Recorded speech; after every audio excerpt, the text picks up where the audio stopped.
Hello, my name is Serenity, and today I will be discussing how the juvenile justice system is charging and trying juveniles as adults. If you were a judge, would it feel humane to label a teenager a lifelong criminal without a second chance? The juvenile justice system in the US allows youth under the age of 18 to be tried as adults. This is especially heartbreaking that teens here in California can be tried as young as 14 years of age as an adult by a juvenile court judge. Think about it. One person's freedom in another person's hands. And what if it's in the wrong hands? The hands unwilling to give a juvenile a second chance at life.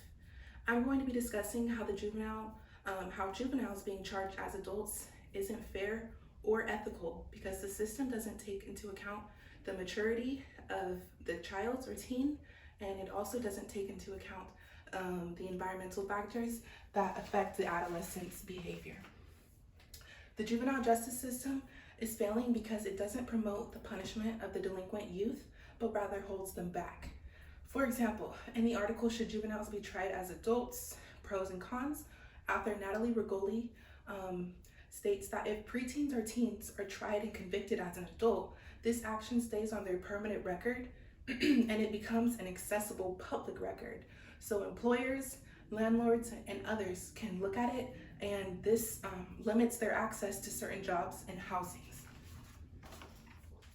So let's take a look at this in the left-hand corner. We see that formerly incarcerated people looking for jobs is worse than the Great Depression. So the high unemployment peak during the Great Depression was 25%, and in 2008, the unemployment peak among formerly incarcerated people was at 27%. So that's two more percent higher, and this is only in 2008. So take account that was 12 years ago. So the unemployment rate is still just going up for people that have been incarcerated. Charging and treating an adolescent as an adult is not only detrimental, but it gives them the incentive that the system has given up on them and sends them away to an even more worse environment where further problems can occur. For example, in the article, Should Juveniles Be Charged as Adults in the Criminal Justice System? Author Nicole Silava explains the impact that it has on juveniles. A study shows that trying juveniles as adults found that there was a greater recidivism rate for juveniles tried in adult courts rather than juvenile courts, meaning that juveniles prosecuted in adult courts rather than being prosecuted in juvenile courts are likely to reoffend. Well, why are juveniles likely to reoffend? Factors, they have less access to rehabilitative resources in the adult correctional system. Family background and emotional or behavioral problems are all factors associated with why juveniles are more likely to reoffend. When juveniles are charged as adults, they are at an all-around disadvantage because it's even more dangerous and harmful incarcerating them with people that are not of their age. In the article, Locking Up Youth with Adults, author Maddie Trujillo listed a few of the common results that come with youth being locked up with adults. Youth held with adults are at the highest rate of sexual abuse, and they're also 36 more times likely to commit suicide than youth in juvenile facilities. And they're at a greater risk of being held in the solitary confinement than they would be in juvenile facilities. Now let's take a look at this chart in the right-hand corner. It says, shows how teenagers in adult prisons are twice as likely to commit suicide if they're 17 years of age or younger.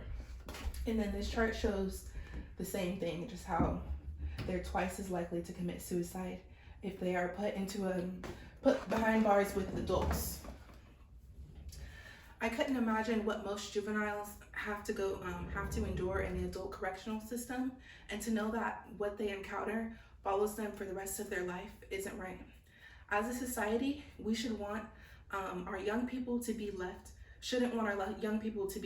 to a certain fate behind bars. Juvenile facilities and institutions provide programs and resources specifically designed for juvenile development, allowing them to go through growth and change. All these devastating and long-term effects come as a result of decisions made before the age of 18. According to research, youth's brain are still years away from full development. This research justifies why children as young as 14 years of age should not be tried as adults and shouldn't be held to the same standards and responsibilities as adults. Considering the fact that the brain isn't fully developed by the age 18, there's absolutely no reason to punish them as adults. Now, imagine if the practice of charging youth as adults was to be eliminated. We have a responsibility as the younger generation to give our youth the fighting chance to success. We all must understand. Let me show you really quick this picture in the bottom right hand corner.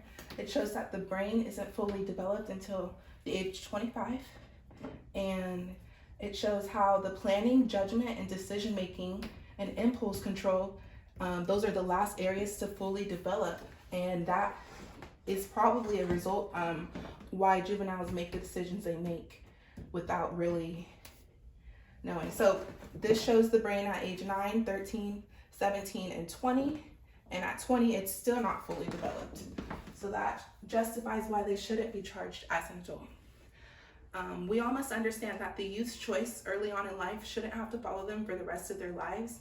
And with fair treatment, justice will be served for the victim and the juvenile instead of on one end. Now that I have went over how the juvenile justice system is charging juveniles as adults, we need to ban the courts from doing so. Because if the teens aren't able to take on responsibilities like renting a car, then what makes it right for them to be punished as an adult? Decide. Is it right to have to suffer the rest of your life for over a crime, or do juveniles deserve a second chance? Thank you.